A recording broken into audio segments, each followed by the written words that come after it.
sigi hainau se ma'am खुथुम हमने अदो हमगा तंगाय ga tanguli se ma'am तंगाय हम से aina paru hoji school chakare ba ko magi tiffin da haw ke bani ado aina hoji hainau se hauman ge na ice cream sem ge to bani se da le ice cream ge pochai sangom le re ado ge sango chini ga sangom powder ga adum am dum yeng minare se ai matung matung dum hapa ge ba ko ado se ai hainau se freeze da thaman kuibu kujalak thore ma'am adum chaning de adum kauthok na cha da ba de di kaino tawgi ba cha ba hawra de adum am chaning ba do adai di cha dra ga de adum lei gi de mai freeze da adum lei re do ice cream ai paru ni so adum hai ba do ai su chaning ba ko aduga sigi hainau se su khu haw ma tawra thum ju thum ba phajana ado aina tanghai am de paru da haw kra su ama tanghai lei se adum lei gi ra kaino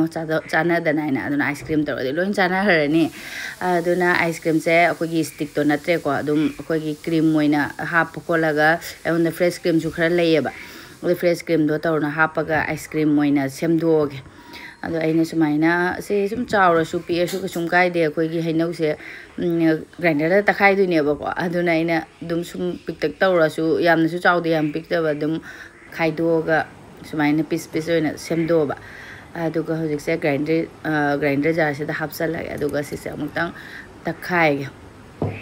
ai smooth paste oina ne ado engonda hand blender do mak lai ning mane ba yamna ko cream nei rak pa kholak pa matam da di hand blender du nang ma ge hele adu ma lai de ne asu birthday ke ko sam san ing lo ba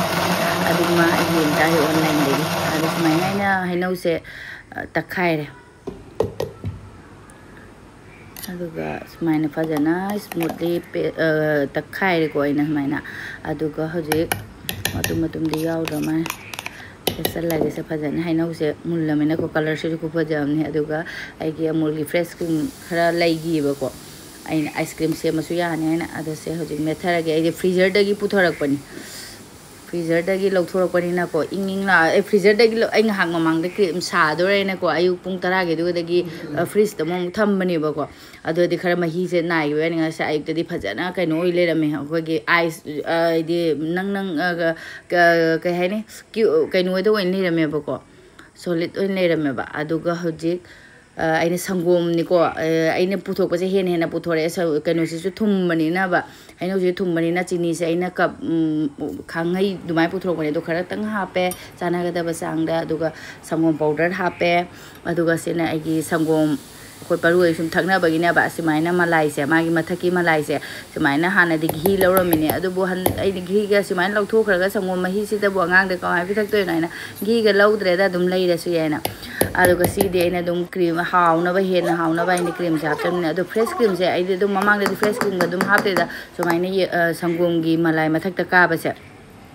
asiga aduga ko gi sangom powder hap khra de adum ni haw bane ba du so adu fresh cream se lai ba du da ina dum amuk hen haw na ba dum hap ani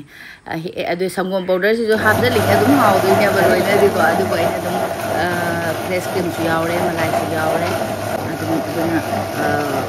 sangom powder ro yam hap chan ja ko adu mai ta ga ina sangom ma hi du ko tang hap ko so mai grinder se tak pan takhai ase amuk ta da amukta da ungre ba ko ko di ni se sam cha thing ai ma ko ka me gi boy se la amra kan ni ase kare ase mai grinder se aina amuk ungani amuk lepani amuk ungani amuk lepani ase gi grinder jar se jo ina freezer da thammane ba se mai ne creamy type oina ba gi aina ne freezer da ma tau di ni da ina jar se thammane aduna ko sing ka ba se mai ne tau se ado amuk lep amuk tak tau na ai se mari manga rak su mai na tau re adu fajana di oil creamy type tare yare fajana smooth de paste toy re gi se aduga hoje container am da hapaga sanda da chara ga chare oi ga dra ke do ba hang de angang sin do bu hai de angang ni mag leite moi ni mag lei ba ta de bang ha leite na freezer hang dok tu ne do moi cha khara ga school lo in chana ga ga ina se mani ado dum ai se freezer se lekhat aga din adum sanda da cha ba ya ne adu shu hayeng adum chara ge adu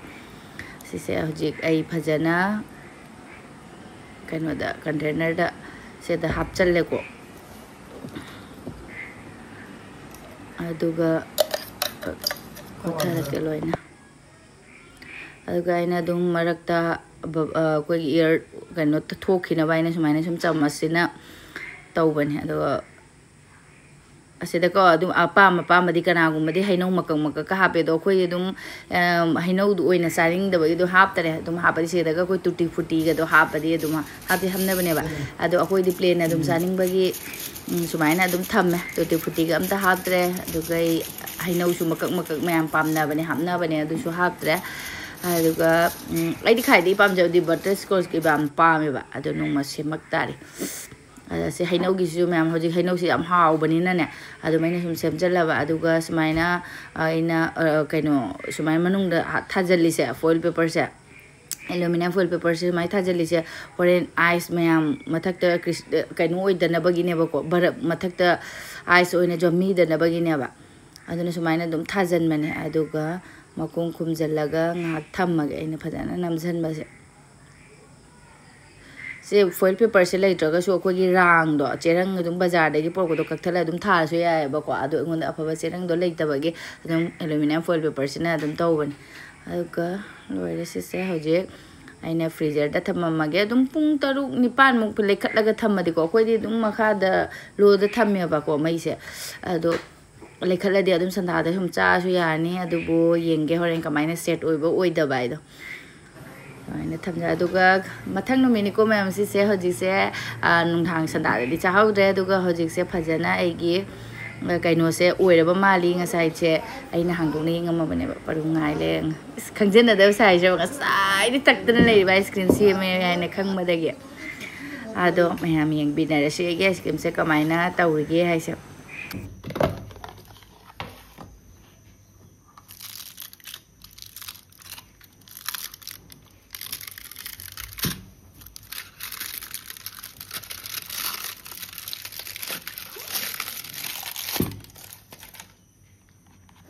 ꯃꯩꯁꯦ ꯈꯞꯄꯦꯕ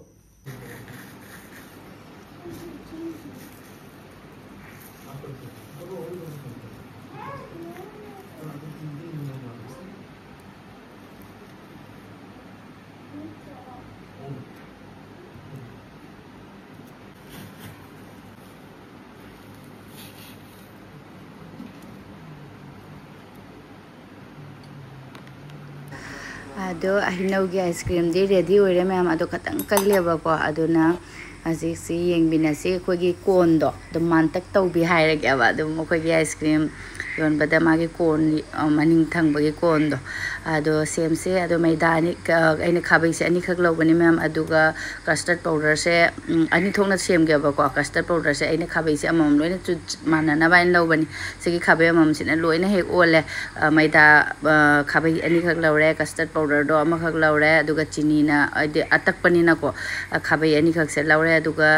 ꯈꯇꯪꯇ baking powder ꯈꯔ ꯂꯧꯔꯦ ꯑꯗꯨꯒ ꯁꯦ ꯐꯖꯅ mix ꯇꯧꯔꯒꯦ ꯑꯩꯈꯣꯏꯒꯤ ꯐꯦꯛꯇ꯭ꯔꯤꯗ ꯁꯦꯝꯕꯗꯤ ꯃꯦꯆꯤꯟꯅ ꯀꯔꯤꯅ ꯐꯖꯅ ꯁꯦꯝꯃꯦꯅ ꯑꯗꯨꯃꯛꯇꯤ ꯐꯖꯗ꯭ꯔꯒꯁꯨꯀꯣ ꯈꯇꯪ ꯃꯥꯟꯇꯛ ꯇꯧꯕ ꯇꯦꯁꯇꯗꯤ ꯀꯔꯤꯝ ꯈꯦꯠꯅꯔꯣꯏꯗꯕ ꯀꯣꯟꯗꯣ ꯑꯩꯁꯨ ꯌꯨꯝꯗ ꯁꯦꯝꯃꯒꯦ ꯑꯗꯨꯒ ꯁꯪꯒꯣꯝ ꯈꯤꯇꯪ ꯍꯥꯞꯄꯒ ꯑꯩꯒꯤ ꯃꯤꯛꯁꯆꯔꯁꯤꯡꯁꯦ ꯀꯩꯅꯣꯁꯤꯡꯁꯦ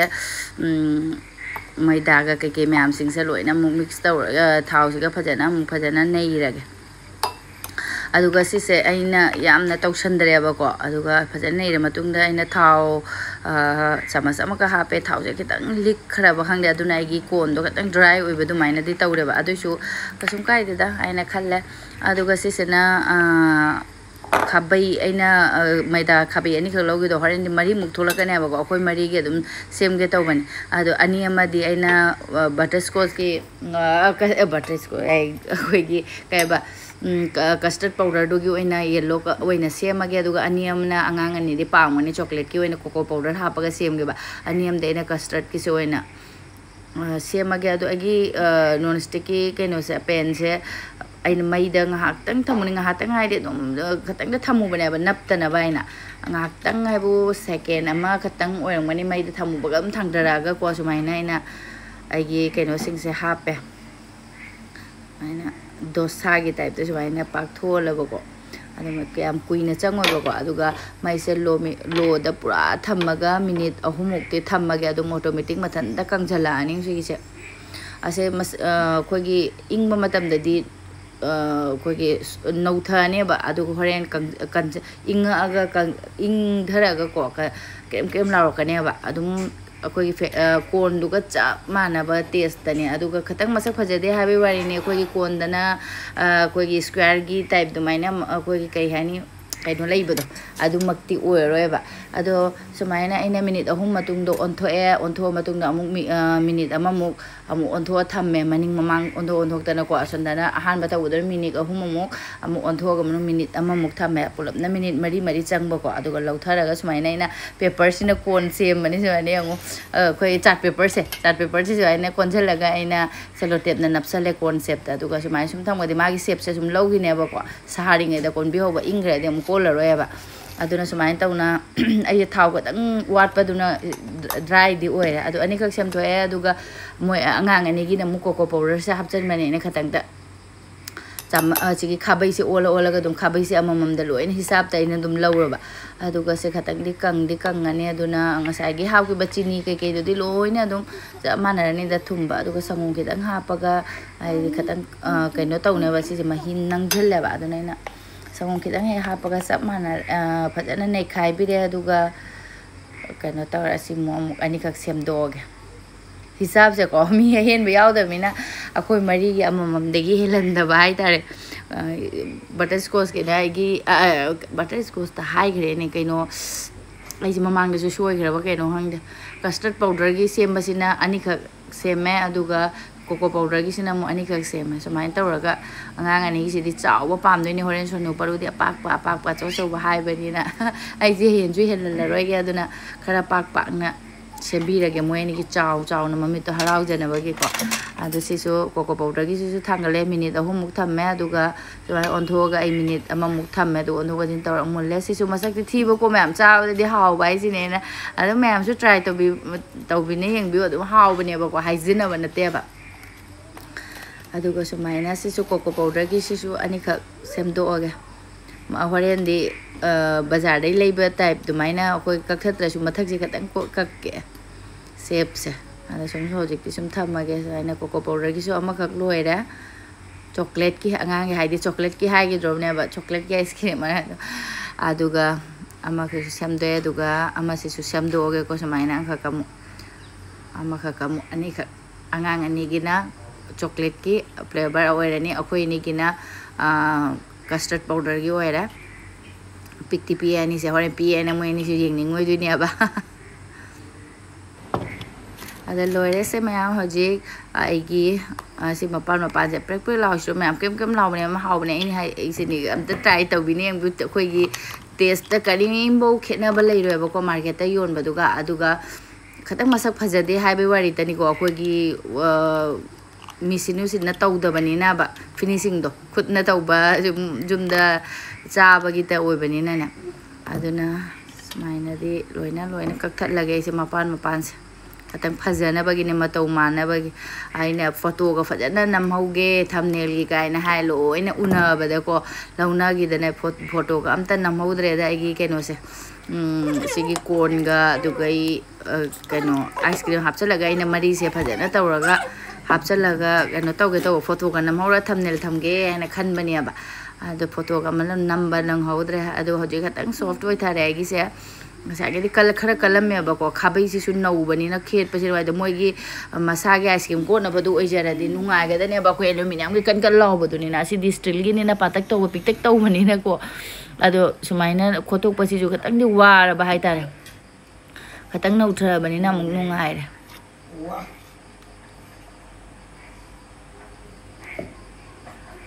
सुमाइ तौना अखु मरी मक्से लोइना फिल तौचलगे मनु हापचलगे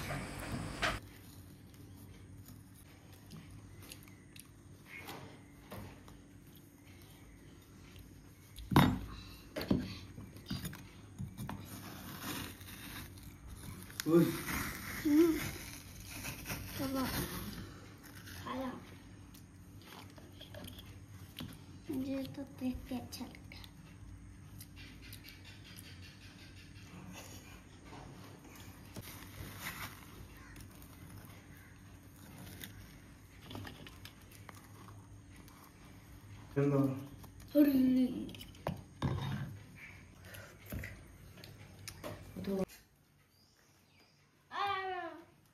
चंगरे ने मनुंगा अंदर दिखा नहीं है। अरे नहीं है। चंगड़ बनेगा। No game is on. What game is that? अब फ्रिज पे होगा तो हाँ बस ना। नहीं होगा। बाबू नहीं तो चाहिए उसे।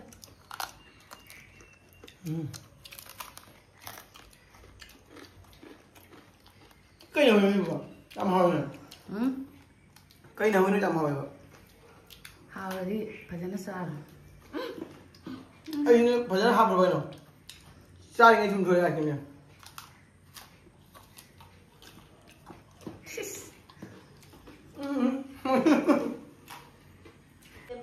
आई सो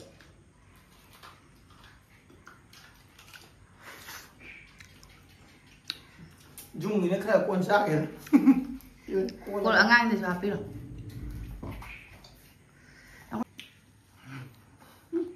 Khoai ice cream luôn cho chàng đi.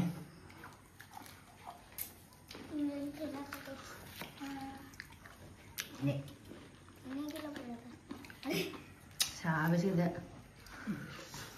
Nó chỉ quái xà vào nó mới rồi. À bro. Làm thế này cho cái này.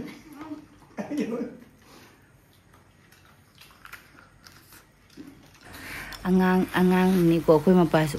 kon gi do sa lo ga sim tang phajana sa mas na ko la ga sa ni nge na ina khara khai do pi bane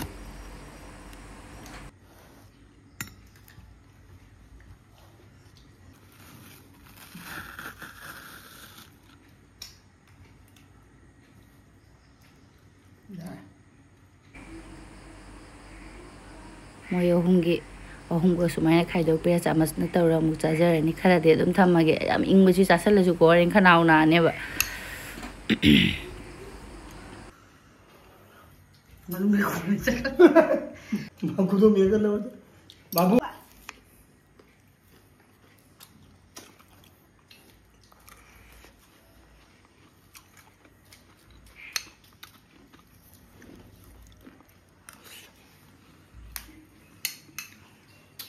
sa hao có ao bao nhiêu ai cái pura manung jang ho re ya मेरा भी था। हाँ। इस manung ma du khang ni ni को ले मेरा भी तुम खेलो। को ba ha ka im the na ba le ma tha pha de ba ri chen no factory de di ko anh không giờ đó thầm mùa hành trái cái này làm được sân vật đấy factory de na bu di ko ba ya बुखार हो जाएगा si factory de na bu do mo gi cái nó lấy bự rồi sao mới ngàn thật rồi mà hiểu được mang hiểu nữa ô lăng này hảo mà hút một này nào lấy thôi rồi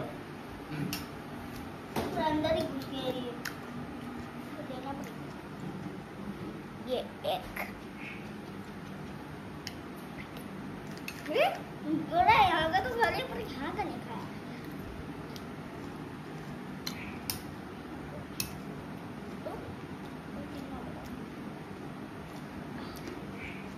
चम्मच मैं काम पीछे से पीछे से पीछे से हाँ भैया कौन बोल रही है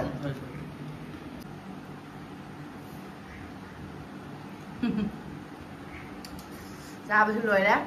nó ai video chỉ mà tan nhiều xin rồi cái mà भाई भाई खोआ हमने टेस्ट तो भी मुझे मैं तार bye bye bye bye bye बाबू दी तो बोल रहा बाय संडे वो जरूरी